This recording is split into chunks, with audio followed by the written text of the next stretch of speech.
कोकटपल्ली के पीएचबी हुदूद में पुलिस ने तवज्जो हटाकर 10 लाख रुपए लेकर फरार होने में मुलविस 2 अफराद में से एक को गिरफ्तार कर लिया। गिरफ्तार मुलजिम की शिनाख्त एम शंकर के तौर पर हुई है, जो पेशे से ऑटो ड्राइवर बताया गया, जबकि दूसरा मुलजिम अभिनय अभी फरार है। अफसरान के मुताबिक दोनों ने मुबैना तौर पर नकदी लेकर फरार होने से पहले मुतासिरा की तवज्जो भटकाई।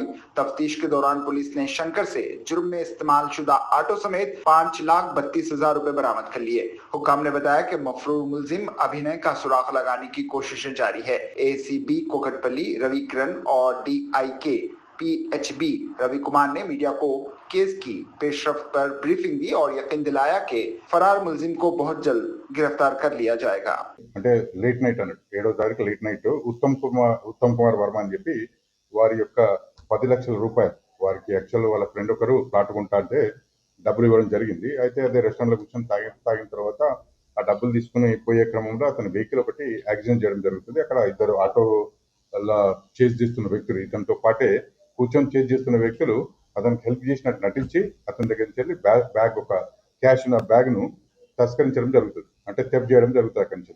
ఆ తర్వాత వాళ్ళు ఉత్తమ్ కుమార్ ఇంటికి పోతారు. ఇంటికి పోయిన తర్వాత తాగిన మత్తులో ఆ టైంలో చూసుకున్న తర్వాత మార్నింగ్ వచ్చి మనకు కంప్లైంట్ ఇస్తే ఆ కంప్లైంట్ లో భాగంగా మనము ఈ అక్యూజ్డ్ ఎవరైతే ఉన్నారో అతను ఒక అమౌంట్ కూడా ఫోన్ పే ద్వారా పంపించడం జరుగుతుంది అతనికి. ఎవరు ఈ ఉత్తమ్ కుమార్ వర్మ అతను హెల్ప్ చేసినందుకు ఒక 1,300 రూపాయలు అతను ఫోన్ పే ద్వారా అతనికి డబ్బులు పంపించడం జరుగుతుంది. ఆ డబ్బులు పంపించిన ఆ నంబర్ ద్వారా మనము ఈ అక్యూజ్ ను ట్రేస్ అవుట్ చేయడం జరిగింది. ఇందులో ముడావత్ శంకర్ అని చెప్పి నాగరికులకు సంబంధించిన ఇతని పైన కూడా పాత కేసులు ఉన్నాయి. ఇతని మీద కూడా ఇతని మీద సస్పెక్ట్ షీట్ కూడా మన దగ్గర ఉన్నది.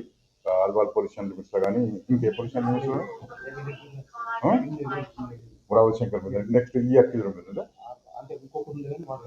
ఓకే రైట్ ముడావత్ శంకర్ గారు సరే. ఇతన్ని ఎప్పుడైతే మేము ఇతన్ని వేరే బోర్డ్స్ అన్ని వెరిఫై చేసినామో అతన్ని ఈ రోజు మార్నింగ్ కస్టడీ తీసుకున్న భాగంగా అతను మనకు కన్ఫ్యూజ్ చేయడం జరిగింది. అతని దగ్గర నుంచి ఒక 10 లక్షలకు గాను 5,30,000 రూపాయలు 5,32,000 క్యాష్ మన వారి దగ్గర నుంచి రికవరీ చేయడం జరిగింది. మిగతా అమౌంట్ కూడా ఇంకో అక్యూజ్ కూడా ఇలా అక్స్కాంటున్నాడు, వాళ్ళ దగ్గర కొంత పార్ట్ క్యాష్ ఉన్నదని చెప్పి వారు చెప్తున్నారు. అది కూడా ఒకసారి వెరిఫై చేస్తాం. ప్రస్తుతానికైతే ఇది సంగతులు ఇంకా డీటెయిల్ గా మా క్రైమ్ ఇన్స్పెక్టర్ గారు చెప్తారు. मजीद खबरों के लिए हमारे चैनल मुंसिफ न्यूज 24/7 को देखते रहिए। अगर वीडियो अच्छी लगी तो लाइक करें, शेयर करें और चैनल को सब्सक्राइब करें।